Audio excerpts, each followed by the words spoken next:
First of all, I want to say thank you to the North Dallas Chamber. Thank you to Jeff. Thank you to Ken for hosting this very, very important primary forum during the week of early voting.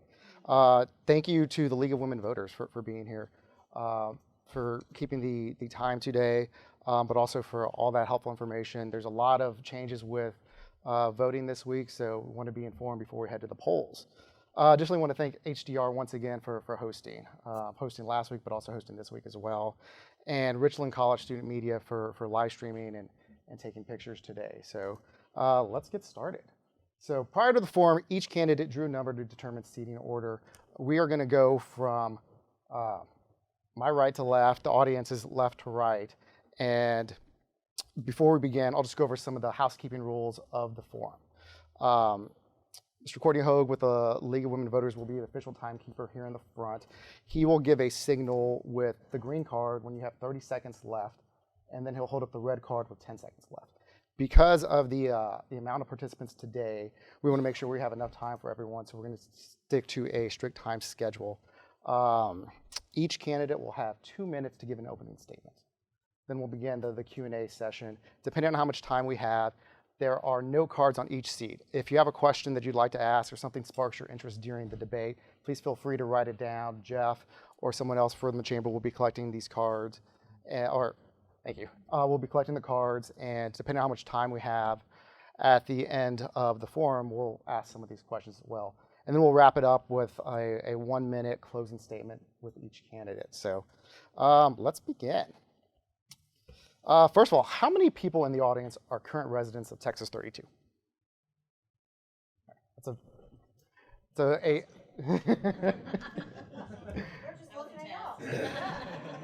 That is great. It's great to see so many familiar faces, first of all, too, in the audience. For those that are not familiar with the 32nd Congressional District of Texas, just give some brief background before we get started. It was a seat that was created after the 2000 census, when Texas went from 30 to 32 congressional seats. It was reconfigured after the 2010 census, and we're in the current configuration that was redrawn after in 2011. 32nd Congressional District basically starts uptown, runs through the Park Cities, Highland Park, University Park, North Dallas, Richardson, Garland, Saxe, Wiley, Rowlett, and there's 2 precincts in Mesquite that encompass the 32nd District. The district's home to some of the top companies in the country. We're very fortunate to have a robust business economy, home to some of the top universities in the country, top research institutes such as the University of Texas at Dallas, and it's also one of the most economically diverse districts in the country. We're fortunate to have a high education rate. We have some of the wealthiest individuals that live in this country that reside in Texas 32, but we also have a lot of families and individuals that are living paycheck to paycheck. It's a very diverse district. It's a very economically diverse district, and since it's been drawn, we've seen that diversity change. So we'll go ahead and get started. Before we begin the Q&A, I just wanted to give just one more piece of background to here we are today. So for those that aren't familiar with the last election cycle, which I doubt there's very few people that are, in 2018, my former boss, longtime incumbent, Chairman Congressman Pete Sessions, was defeated by Democratic challenger Colin Allred. It was a very high-profile race. It was a very expensive race. Congressman Sessions has decided not to run for re-election again in this district. He's chosen to run elsewhere. So this is the first time since the seat has been drawn that we do not have a Republican incumbent on the ticket. We have 5 faces here, 5 fresh, awesome, dynamic individuals that are vying for the nomination, and we'd like to hear from them. So let's get started. So we're going to begin the questioning. Don't forget the intro. Oh, sorry. Yeah. We'll give each candidate 2 minutes to give their opening statement, and each candidate pick their seating order, like I said, prior to the debate, prior to the forum. We have Ms. Genevieve Collins, Mr. Jeff Tokar, Mr. John Hollis, Mr. Mark Sackett, and Mr. Ford McClendon. So Genevieve, begin when you're ready. Perfect. Well, first, I'd like to begin by saying thank you to Jeff, Ken, and Shelley for hosting us. My name is Genevieve Collins, and I am a 7th-generation Texan, 4th-generation Dallasite, NCAA championship athlete, as well as a local businesswoman. I've spent my career helping build a small business from 36 employees to now almost 300. And that's really why I'm running for Congress, because I fundamentally believe that we need less government in business, but we need more business in government, which is why I'm running on a platform of economy, education, and national security. It's very clear that our economy is thriving under business leadership, and North Texas is the economic engine of not just Texas, but also the U.S. It's important that we have leadership in Congress who has created jobs, forecasted growth, and balanced a budget before. That's me. And I also believe that every child in this community deserves to be prepared for a thriving future, which is why I always promote literacy, parent choice, and want to push decisions and funding back down to state and local control. I also believe that it's Congress's first priority to keep Americans safe. And whether that's securing our borders or ensuring that our military is funded, it's important that we make sure that Americans are safe and can prosper here in our community. I also believe that it's important, as we experience tremendous growth, that we maintain and grow our Texas values. Being pro-business, I'm a businesswoman. Being pro-life, I've been endorsed by the Texas Alliance for Life. And being pro-Second Amendment, I'm proud to say that I've been given an A rating from the NRA. I look forward to earning your support and speaking the rest of the day. Thank you.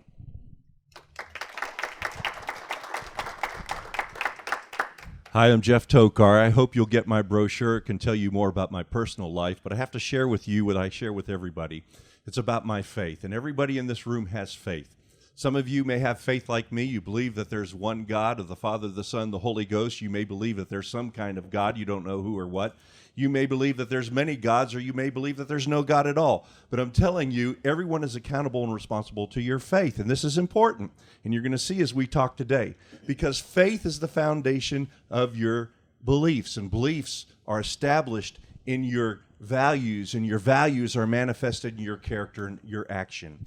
And I believe that's important on who we are and what we stand for. That's my faith. That's absolute truth to me. We're all responsible and accountable. The second absolute truth, I believe, is that the Bible is the Word of God, that this is a collection of historical documents written by eyewitnesses who, during the lifetime of other eyewitnesses, claim to see supernatural events, not of human nature, but of divine nature, but have been inspired by God to write what they saw, they were taught, and what they were heard, and it has been canonized into His holy Word. I believe that our nation was built, and our Constitution and Declaration of Independence was written by Judeo-Christian values. And they believed in God, and they put those values and principles into our Constitution. They never said you had to believe. They never said you had to be a Christian, but they established this country in our Constitution on those values. And right now, ladies and gentlemen, I want to tell you that I don't think the United States Congress is doing their job constitutionally. They're not bringing the government back to the states and the people. I believe in the First Amendment, the Second Amendment, pro-life. I believe in strong business. And we need representatives in Washington that are going to get back to the basics of the Constitution, to the principles that this country was built on. So I hope that you'll take a look at my website, Tokar for Congress, and we're going to be sharing a lot more things as we go here. Thank you for letting us be here.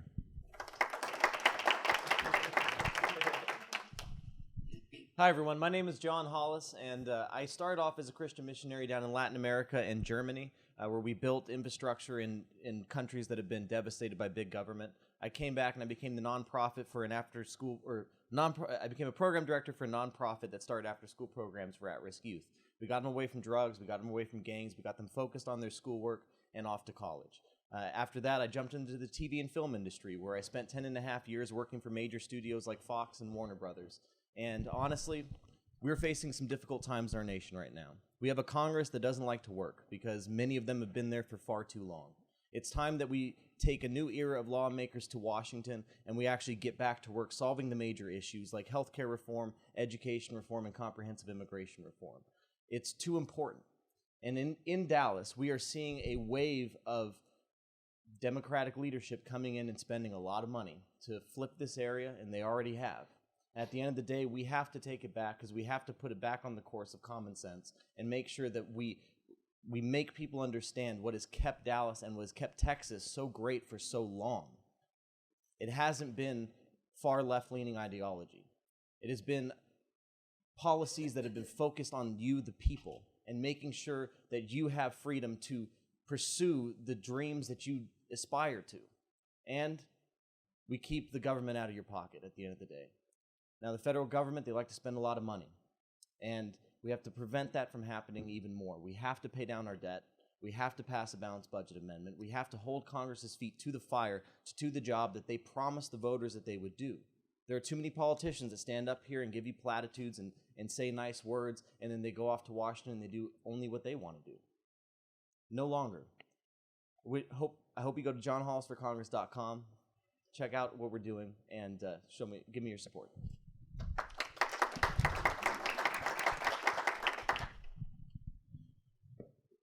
Good afternoon now, everyone. It is afternoon, right? So I thank you for this opportunity to come before you to get to know one another. I've worked for Hilti International Company for 32, almost 33 years now. I've been around the world many times working in different environments in different countries.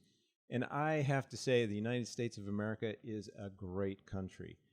I so enjoy coming back to the United States. People want to come here. Even it's not just immigrants from Mexico that want to get in here. I'm telling you, there are people from Europe, even with my company, 32,000 within Hilti around the world. They want to come to the United States and become citizens because they know how well we have it here and how many opportunities that they have here. So I want to defend those rights. I want to defend against socialism that's trying to strip our First and Second Amendments from us. I am pro those. I am pro-life. And I think it's we're just about overturned the Supreme Court. Maybe we'll get one more justice in there, and then we'll overturn Roe versus Wade. I truly believe that. And some of the big issues that I'll be running on today are healthcare, immigration, and fiscal responsibility in government. So the reason why I am running is because of those platforms. I've seen too much ridiculous people getting voted into Congress, and just it's a laughing stock, really. Some of these people just don't even understand how capitalism works. You got to have a basic education, I think, to be a congressman. So I think you'll enjoy getting to know each one of us. I do have a website, sackitforcongress.com, and I ask you to go look at that site because there is lots of deep information here, but I do want to know that we're going to be able to know and have a good relationship here today. You're going to know who I am and who I stand for. Thank you. Good afternoon. Thank you for coming out. My name is Floyd McClendon, and District 32. I'm here to earn your vote. I'm a retired U.S. Navy SEAL. I've served you and our country for 25 plus years. I've also served as a legislative fellow on Capitol Hill for a Republican congressman. I have almost 2 years of political experience.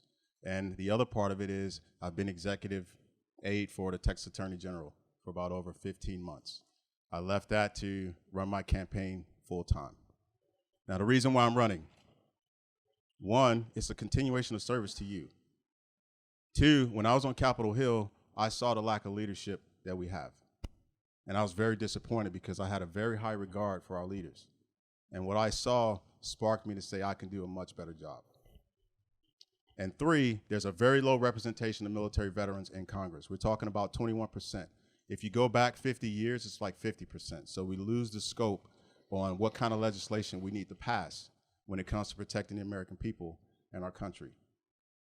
I'm a family man. I'm married to a beautiful Southern belle. We have 4 wonderful boys from 12 to 23, and we have a grandbaby on the way, a granddaughter in June, so please pray for me.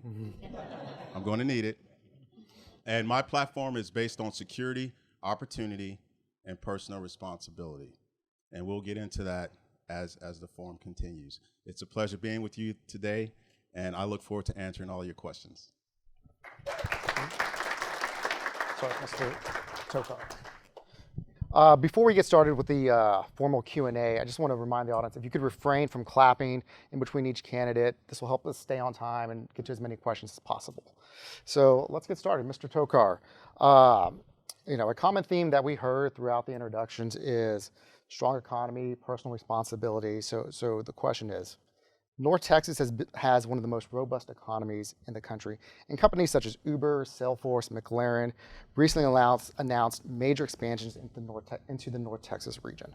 The Dallas region has added nearly 121,000 total jobs from November 2018 to November 2019. These are more gains in employment than any other metro area in the country and more than 47 of the 50 states. As more companies and individuals choose to relocate to Texas, what do you believe should be the focus of Congress to ensure this continued success for Texas? I think the biggest thing, like I said before, is us following the Constitution and the principles that were laid out. All of us here want to see the economy in Texas to continue to grow and continue to boom. But we've got to reduce the size of federal government. We have to get the power structure out of Washington, D.C. and back to the states and local communities. The Constitutional Convention almost fell apart because of states' rights. And we're not allowing our states the opportunity to truly manage themselves, for local communities to manage themselves. And with all the bureaucracy in Washington, we're inhibiting that growth to many places in Texas and across the United States. Small businesses and restrictions put on them and insurance mandates and how many employees you have to have and insure them. There's so many things that these restrictions are going to bind the growth here. So Congress needs to get out of the way of business, small and large, return the opportunity and the power back to the states and the local communities where you could make the decision and where we can continue to grow as a great state and leader in this nation. Well, at the end of the day, the federal government is spending way too much money on a lot of different programs that they say that you want and you need, when in actuality, most of the time the states can do a much better job at it. If we continue to send our money to the federal government, we're not going to have enough money to continue to grow business here. Healthcare was a big boon for a lot of businesses. When the ACA was passed, it put tons of restrictions on businesses and forced them to spend more money than they thought that they were going to have to. And at the end of the day, it hurt the employees more than it helped them, as we saw hours getting cut and we saw them getting replaced by part-time workers. So we need to, one, do healthcare reform. That's going to be a major thing where we, again, get it back down to the states. We need to ensure that we continue to pay down our debt. Right now, the debt is exploding out of control. And at the end of the day, if we're spending more money than we're taking in, it's going to affect every single part of this nation, because we're going to go the way of a lot of different countries who haven't spent the time to put their thoughts towards fiscal conservancy.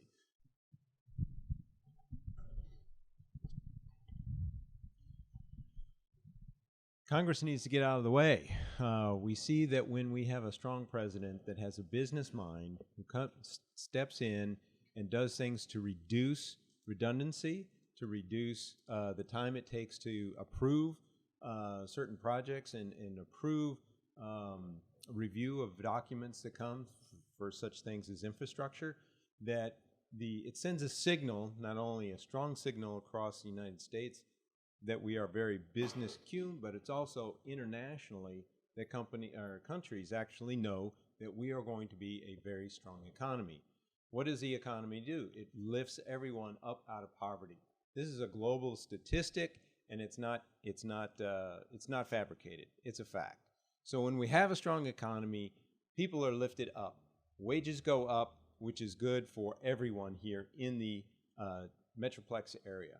So for me, I think Congress needs to pass laws to minimize the redundancy and the bureaucracy within our government, within our laws, and within our administration levels. We need to support the president, who is a pro-business president, and we will have a strong economy continuing through the next term cycle. Thank you. So this falls into my platform of opportunity and personal responsibility. Yes, North Texas is thriving, but if you look at Dallas and South Dallas and you look at the crime level, If you look at how the DA is not prosecuting for under $750 of theft, if you look at these things, your businesses are saying, the big and small businesses are saying, I don't want to come into this community because it's unsafe. So the first thing we have to do is figure out from a federal level, how do we help our peace officers who are 1,000 undermanned, and we get them the funding that they need so they can be trained, they have the resources that they need and the money they need in order to do their job to make our community safe, so we have individual opportunity that equates to family opportunity and community opportunity. So it's not happening under the federal level because it's individual from the Constitution. It's individual, it's family, it's community, it's city, it's state. And if it's not getting it done, then from a federal level, as your leader, how do I impress upon those below us in order to get the job done? From personal responsibility, we have to vote the right people in office, not only from the federal level, but from the state and local level. So we have to do our due diligence when it comes to educating ourselves and using our voice and voting for the right people and voting the wrong people out.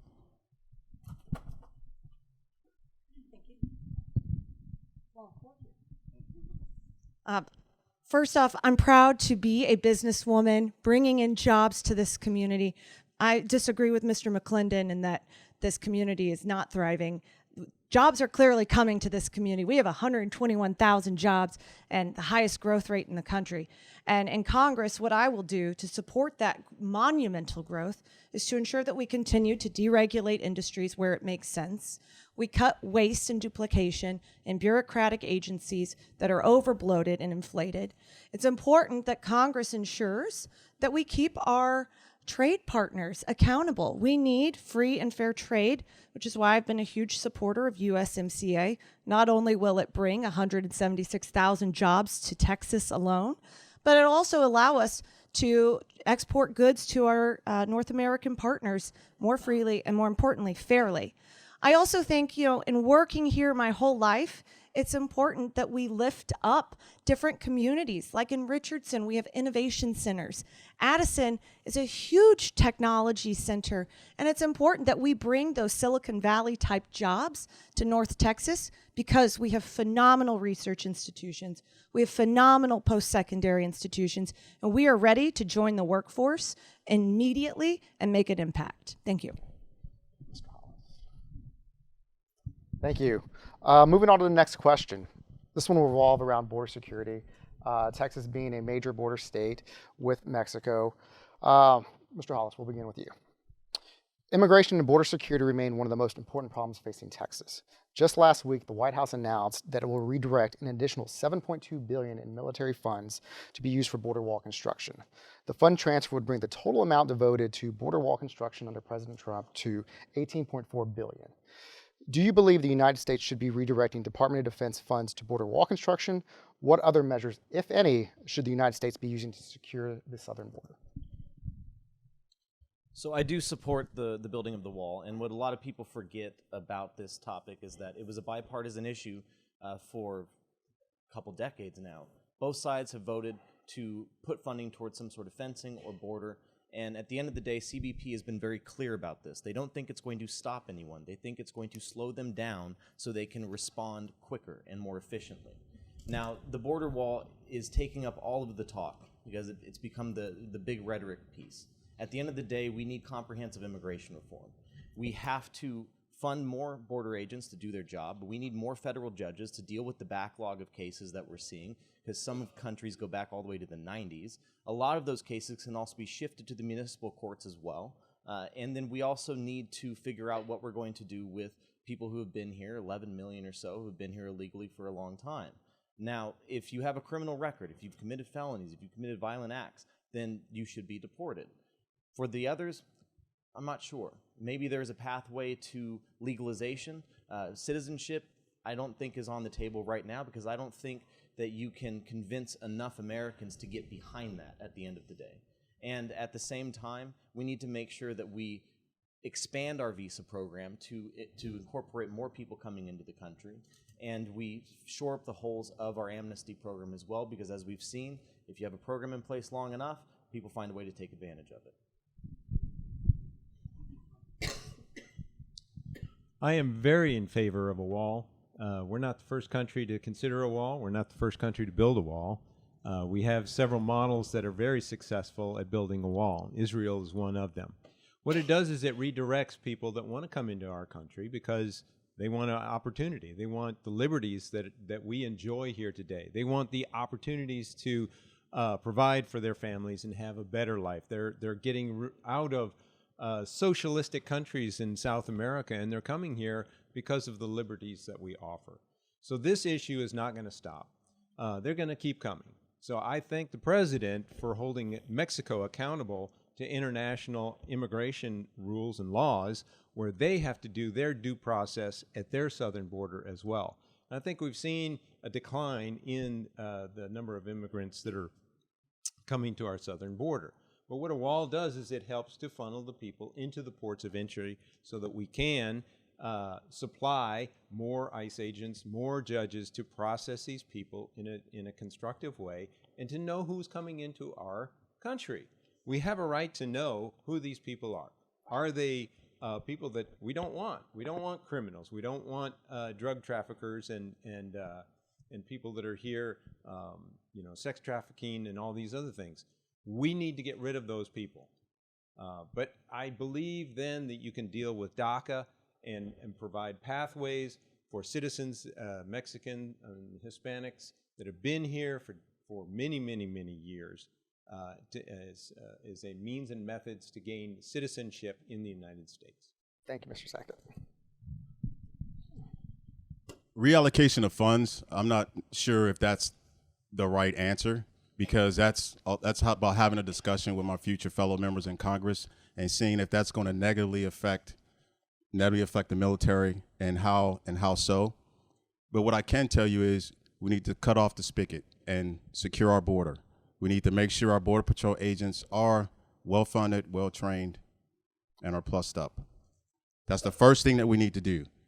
Now, is it practical to deport millions of illegal immigrants? No. I also don't think it's practical to say that these illegal immigrants will never, ever have an opportunity to become a citizen in this country. Yes, they broke the law, but our legislation and our laws, we've also fell short of actually executing that. And that's also a cause of why we have so many illegal immigrants over here. So not only is it their fault, it's our fault as well. And we have to practically look at this problem. And I think this is the start of where we look at it. One, we shut off the spigot. And then two, we figure out how to deal with the millions of illegal immigrants that are over here. Those that are contributing to society, paying their taxes, are abiding by our laws. Why not allow them to stay? Everyone else, yes, let's figure out a way to get them out.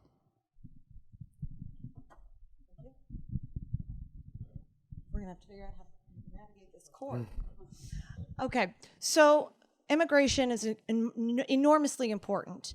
Like I said in my opening statement, it's Congress's first priority to keep Americans safe. And I think that means we have to secure our border. We now have over 500 miles of wall built. So as a businesswoman, what does that mean to me? We can now apply data to measure its effectiveness to see how we are mitigating illegal immigrants coming into this country. I think that Congress needs to leverage technology, for example, use drones to measure, in areas where our topography is challenging, we need to measure how can we keep those areas safe and really use our natural resources as a natural barrier. In addition, I am a proponent of the wall. I think that it will be good. It already has been good. I think that we need to ensure that we're funding our CBP and ICE agencies so that way we have resources to apply to an enormous border, 654 miles. And lastly, I really think it's enormously important that we have more federal immigration judges. We are woefully behind in having federal immigration judges, and this is something both the Congress and the Senate can do in a bipartisan way to ensure that we're processing more illegal immigrants, we're processing people, making sure that we want them to come here, we want them to come here legally. We need them. There's 7 million job vacancies, but we want them to come here legally. If the United States of America wants to remain a republic, we have to have borders and we have to have a constitution. We have to abide by it. Right now, I think we need to have the border wall wherever it's needed to seal up our borders. We need to invest in technology. We need to invest in our border guards and give them the resources they need. This is important. We need immigration.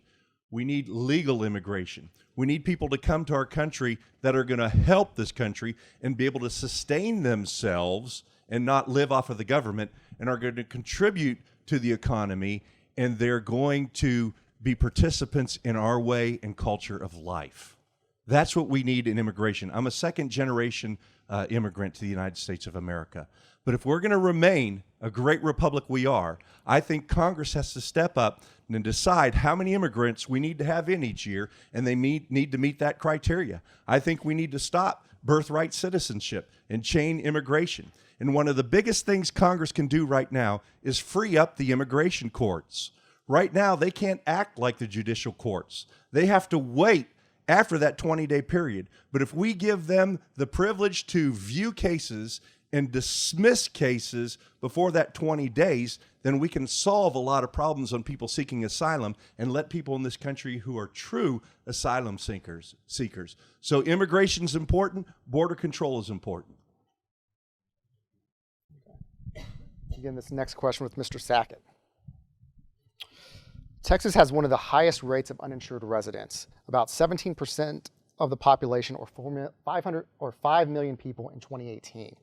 One of the signature campaign issues for Democrats is Medicare for All, which seeks to replace private insurance with single government health care program. What is your solution to provide affordable health care for all Americans? I'm glad you asked.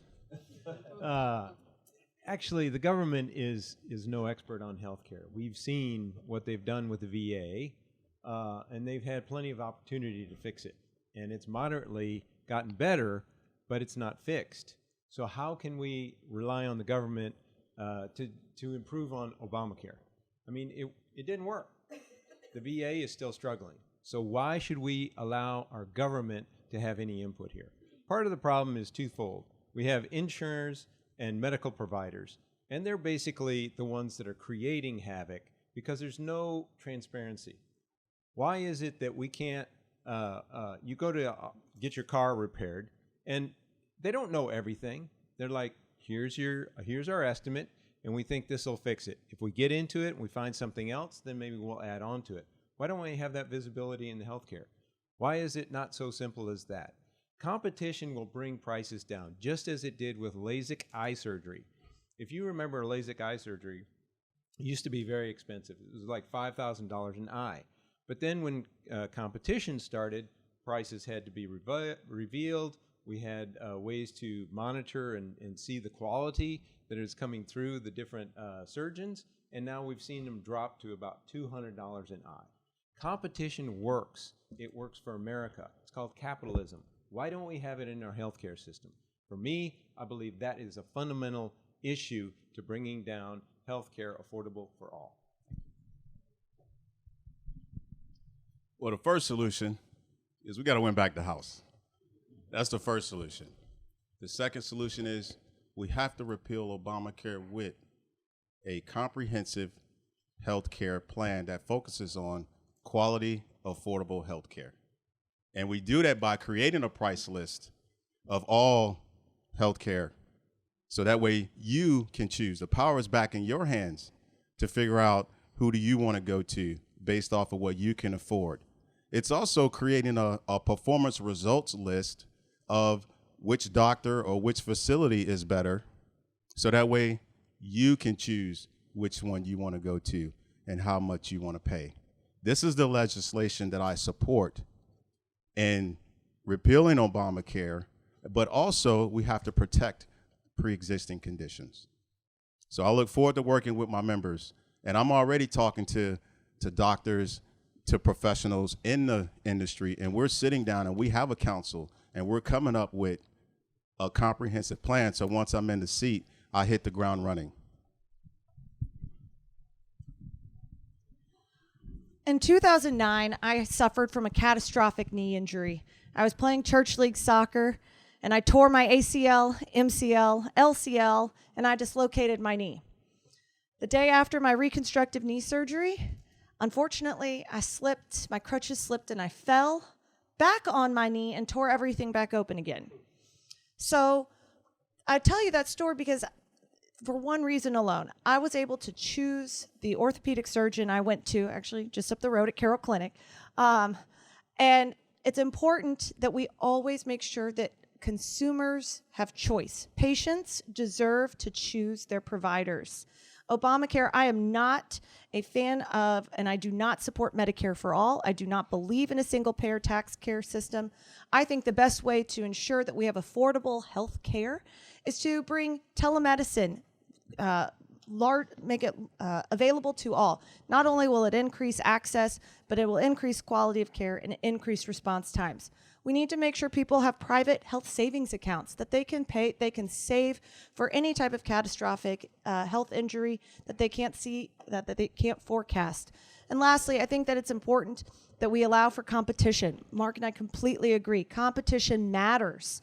We need to allow specialty clinics like the Cancer Centers of America or the Mayo Clinic or UT Southwestern to compete for the sickest patients to get them well faster. Thank you. If you've ever been to the Department of Motor Vehicles, you don't want the government running your health care. Right now, I've served 29 years, retired as an emergency first responder, served as a paramedic for 26 years. We had a good health care system.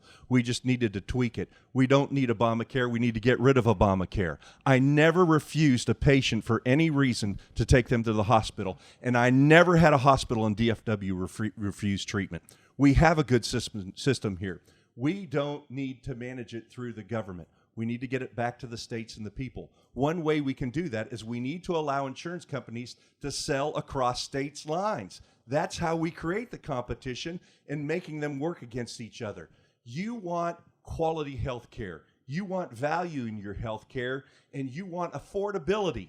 And we can do that through competition. Medicaid needs to come back to the states. Federal government could give the states block grants. The states can decide what they want to do through that. So we need to get it back from the federal government to the states and to you, the American citizen.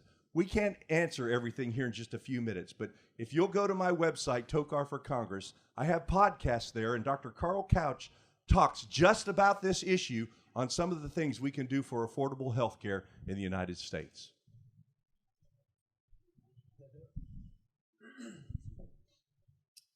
The Affordable Care Act was not affordable. During the Obama administration, we saw premiums rise 7 times than they were projected to, primarily because it relied on young people, like myself, to get involved in the exchanges, and they just didn't. At the end of the day, we have to start over from an honest footing. We were told we could keep our doctors, our health care, we could keep our plans, and it wasn't true. I watched as family members lost their doctors, lost their plans, and were left trying to get onto an affordable system that was actually more expensive than the one that they were on before.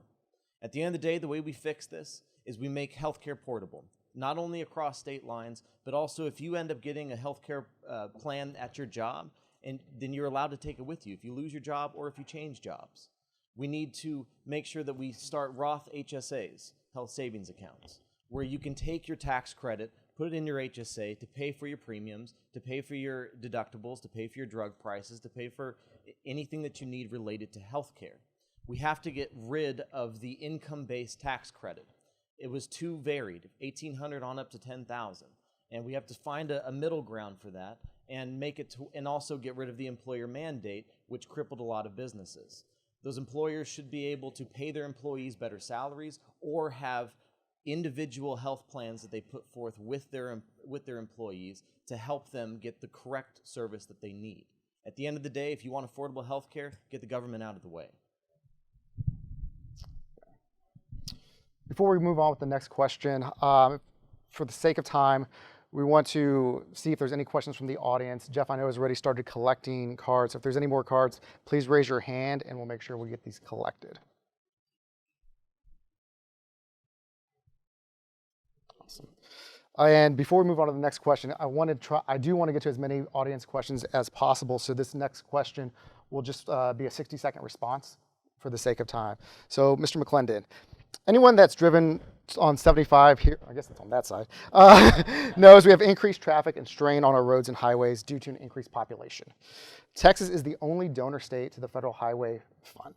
meaning we pay more in than we receive back.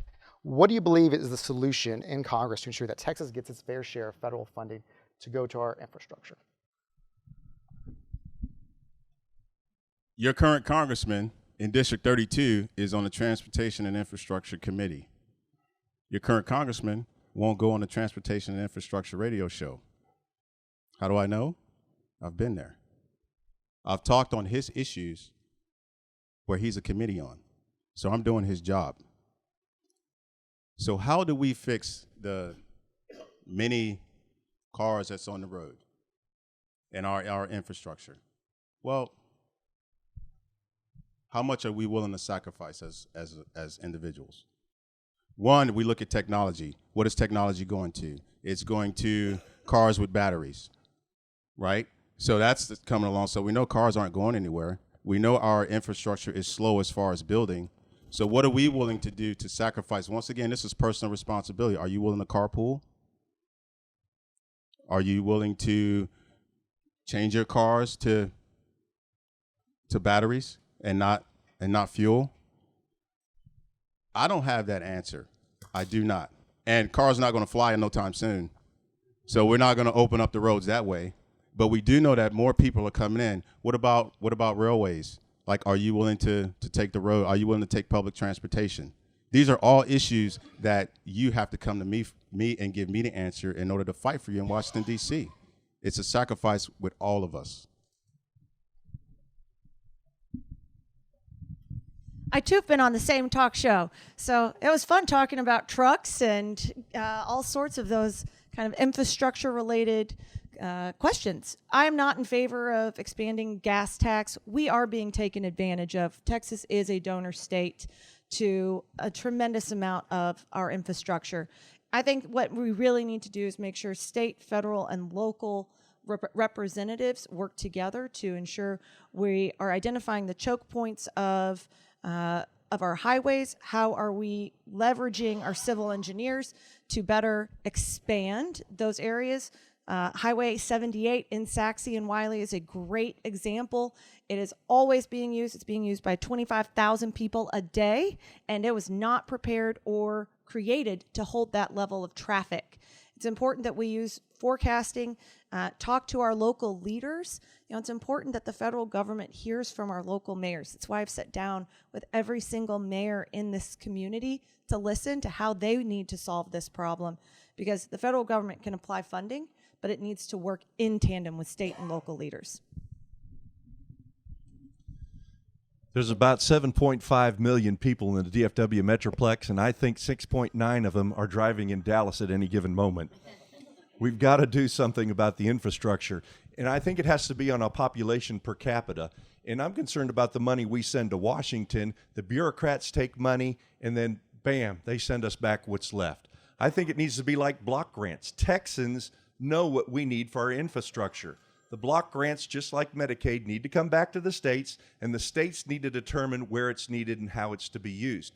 But I think that they need to consider, too, the small cities like Saxe and Wiley and Rowlett, as we grow bigger towards Dallas, the different needs in basing the transportation funding that's given to those cities. So it's got to come from the federal government back to the states and local communities. It's no secret that our infrastructure is falling apart nationwide. In 2016, the president ran on infrastructure. In 2018, Colin Allred ran on infrastructure. But partisan politics has gotten in the way. At the end of the day, if you want to fix your infrastructure, you have to demand Congress pass an infrastructure bill. And since Texas is giving so much money to the federal, towards the federal commission, then I think we get a little bit of extra precedence over it. At the end of the day, it's the only way we're going to fix it, is getting an infrastructure bill through Congress. We haven't done that in 50 or 60 years, and we have to get rid of the partisan divide that is separating that bill from going forward. And we have to hold Democrats accountable for doing that. They have refused to address infrastructure in Congress while they have been in power. And honestly, the Republicans didn't do much of a better job in 2017 and 2018. So it's time to hold our elected officials accountable and get this job done. Well, there's two things that will help us, and I have experience with this as a civil engineer. I started on the first section of Central Expressway expansion from Mid-Park up through Spring Valley before I went to Hilty. So don't hate me. Somebody had to start it. But you can see how long it took. And I know from the inside, there were plans far in advance. There were plans to build things that are 20 years out. And the problem is, it's bureaucracy and the federal government that is a big issue. Now, President Trump has put some things into place to get rid of some of that bureaucracy. They've increased the productivity of review and the approval process that needs to happen up in the federal government. That's one of the biggest issues, is that there's just too many players involved and everybody wants their little piece of the pie. We need to work together on a local level as well. So from a federal level, my goal is to reduce government and increase the productivity of approving these major construction. Otherwise, we're going to be in the same boat in 20 years. Okay, we will now move on to the Q&A session from the audience. Jeff texted me some of the questions that have been submitted. We have some great questions. Ms. Collins, we'll start with you. Who in Congress would you be most like as a member and why? I don't have to write this down. Sometimes you got to write these questions down. I can't remember all the questions. Sorry, Jeff. Who would I be most like in Congress? Well, I have a few examples. First off, I have to start with Governor Kristi Noem. She was formerly in Congress. She's now the governor of South Dakota. She's someone I enormously look up to. She went into Congress to make sure that we got a tax bill released, and she got out because she got her job done. That is exactly what I want to do.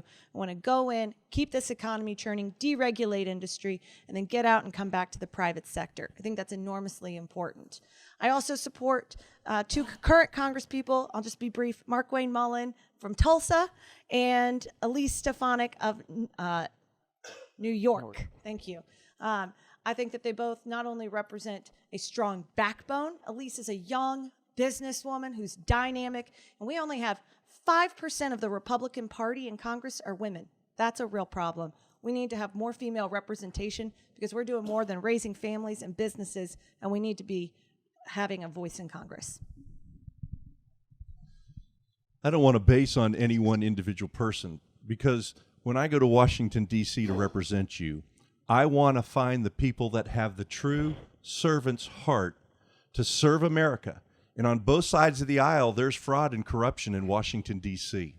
I want to find congressmen who want to stand for the Constitution and truly who want to take the power out of Washington, D.C. and give it back to the people. I want to find people that have like belief and like faith that will champion God and the country in the way that He's blessed America. Because in His blessing America, we've been a light and a blessing to this whole world. So I don't want to base it on just any one individual. I want to find like-minded people who can benefit the United States of America, that will benefit Texas, and will benefit District 32. When I look at our elected officials and the ones that I actually look up to and follow, I look for honesty, and I look for people who follow their own principles. Whether we agree on policy or not, at the end of the day, we need more honest people in Congress. People like Thomas Massey, who's not afraid to call out both sides of the aisle and tell you when they're doing something wrong. People like Louis Gohmert, who is someone from Texas. Again, honesty. At the end of the day, we may not agree on everything, but we need to have honesty in Congress. We need people who will stand by their principles, and we need people who are going to listen to both sides and bring bipartisanship back to this political spectrum. I don't need to look very far. Right up to our north here is Van Taylor, and he's doing an excellent job. You can see when a strong party and a great representative who is concerned about the constituents and what they have to say, he spends an enormous amount of time in small groups within the district up there. And that's how you get connected with the group. And he's taken that and he's produced several pieces of legislation, bipartisan, most of them, and they've gone through and done benefits for that district up there. So he's a model that I would follow in this area as well. But I can see that Republican Party up there is much stronger than it is in District 32. And that concerns me. We need to get unified. We need to get this district back red again. And so I'm getting a red card. See? Yeah. Prophetic of what's going to happen. So anyway, we do need to all pull together, talk to everyone, and get this district back red. Thank you. What was it? Who am I going to be like? Yeah, who in Congress would you be most like as a member? Absolutely no one. This is what Congress was founded on, to bring in a diverse group of individuals with a different mindset to pass legislation for our country, so nothing is forgotten. I am a unapologetic American of black descent who grew up in an urban community. I'm a conservative, I'm a Christian, I am a family man, I'm a father, I'm a 25-year veteran who served you and our American people. I'm a combat veteran, retired Navy SEAL. I've knocked on 11,000 doors. I have the pulse of the people, the city, and the industries in this district. There is no other candidate or representative like me. Okay. We have time for one more audience question before we move to closing statements. This will be a lightning round, so this will be 10 seconds to answer this. So we'll start with you, Mr. Tokar. If elected, will you report all lobbyist meetings and funding received from them? If I'm elected, I'm going to be completely transparent with you. You can see any record of anything I do, and that's a promise that I'll keep. Absolutely. I agree. I really don't like lobbyists. I think they have far too much influence in our government. I concur. Absolutely. I've got nothing to hide. Okay, at this point, we'll move on to closing statements. Mr. Hollis, we will begin with you. 1 minute for closing statements. All right. Thank you all for coming out. I truly appreciate it. Like I said before, we need a new era of leadership in Congress, an era that is going to bring honesty back, it's going to bring hard work back, and is going to be focused on representing you, the people. At the end of the day, you see a lot of politicians come through and tell you all the right things just to get your vote, and then they turn around and they do the exact opposite. Well, frankly, I'm tired of that. The reason why I'm running is because I'm a fed-up voter. I'm tired of seeing representatives come through and promise me the world and not do anything with it. We have a lot of issues that we need to fix. Healthcare, education, immigration, and I would love to be your representative to help you fix those issues together. I want to hear your thoughts. I want to hear why you believe what you believe, and I want to hear you get riled up about this process, because for too long we have been sitting back and allowing people that we thought we trusted to do their job. That can't happen any longer. So go to johnhollisforcongress.com. Check out what we're doing, sign up, donate, throw your support behind me, but more importantly, get involved in the process because our country is at stake. Thank you. I have a similar story. The reason I jumped into this is I just want to get more involved, and we all need to get more involved. I'm seeing socialism erode all of our freedoms, our rights, and we've got to do something about it. Republicans are too nice. We're too complacent. We've had it good, but we need to start talking to one another about politics. It's not a dirty word. It affects our life, and we need to make an impact. We need to make an impact in our district right now and get things back Republican. I am a Christian, very strong Christian. I pray and study every day of the week, not just on Sundays. That's who I am, so you'll know why I'm pro-life, why I stand on certain issues. I am honest and have great integrity. You can know my platform, I will run with it, and I won't change. I love critical debates. I love critical thinking. It's either going to strengthen your argument or it's going to change it. So I am not afraid of bipartisan. I love it. We need to know both sides of the issue so we can come to the best solution for us and our country. Thank you. The one question you should be asking yourself is who is the most capable, who is the strongest, and who is the most relatable candidate that can defeat Colin Allred. I just gave you a description of what we call the whole man concept in the SEAL teams.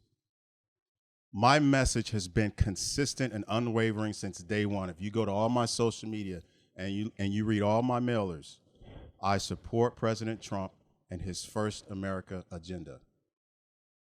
I have seen the atrocities and the complete disregard of human life as a Navy SEAL serving overseas.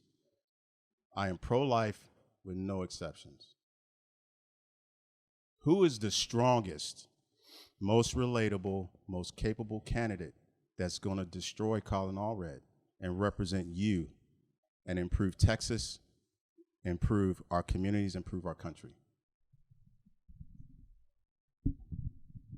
Thank you to the North Dallas Chamber and Matt for hosting this event. I appreciate the fact that you've given me an opportunity to share my vision for this district. That includes ensuring that we have a representative who supports our president, keeps our families safe, and keeps our North Texas economy booming. But unfortunately, we have a representative who campaigned as a moderate and yet votes completely like a radical Democrat. You have the power to change that in November. And I believe that this district deserves someone who understands what our community needs, because she has lived here her entire life.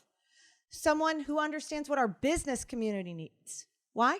Because I've grown a business myself.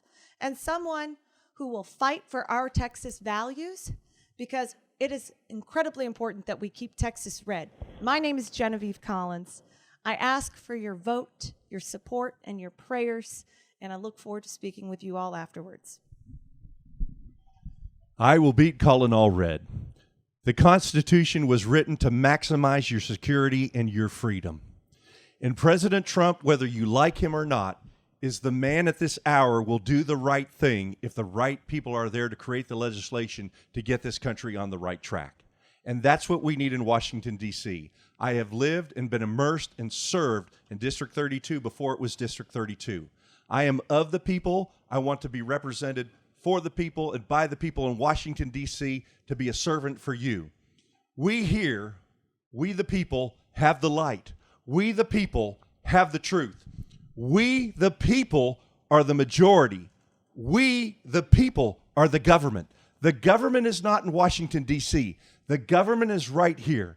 And I will be your representative to truly lead Texas, District 32, in this nation with President Trump back on track toward being a great nation, one nation under God, indivisible, with liberty and justice for all. And that means something. All right. This concludes our forum. Thank you to all the candidates for being here today.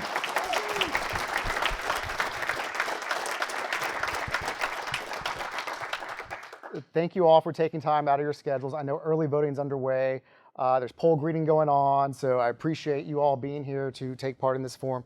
Thank you again to the North Dallas Chamber for hosting this very, very important forum, to HDR for letting us use their space today. The League of Women Voters, thank you very, very much. And a big round of applause to Richland College Student Media for live streaming today.